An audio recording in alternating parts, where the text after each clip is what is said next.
اولین طلوع من باش.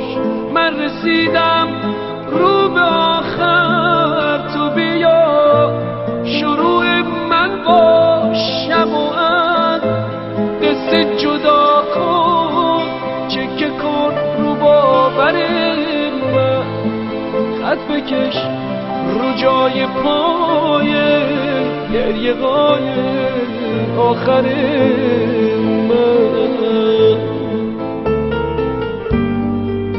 اسم تو ببخش به لبهام، بی تو خالی نفس هام. قد بکش رو باور من، زیر سایبون دستام.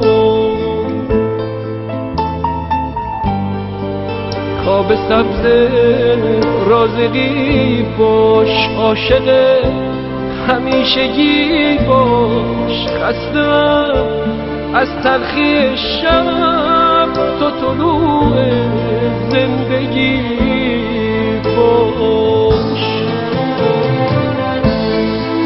پس از آن غروب رفتن، اولین طلوع من باش.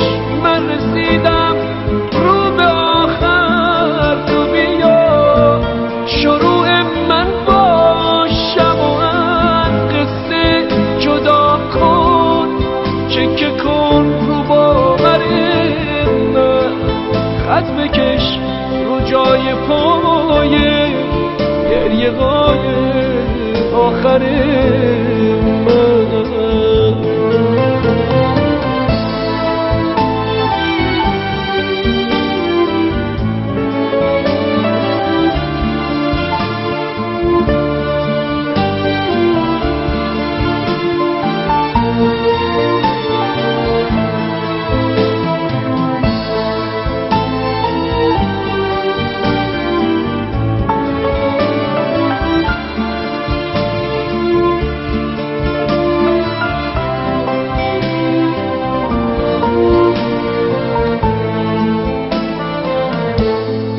من پر از حرف سکوتم، خالیم رو به سقوطم.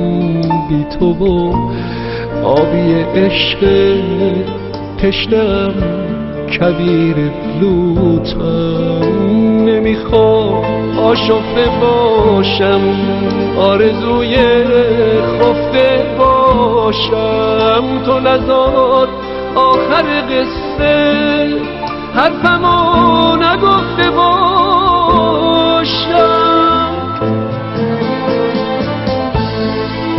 پس از آن غروب رفتن، اولین طلوع من باش. من رسیدم رو به آخر، تو بیا شروع من باش. شب و از قصه جدا کن، چکه کن رو باور من، خط بکش رو جای پای گریه های آخر من. پس از آن غروب رفتن، اولین طلوع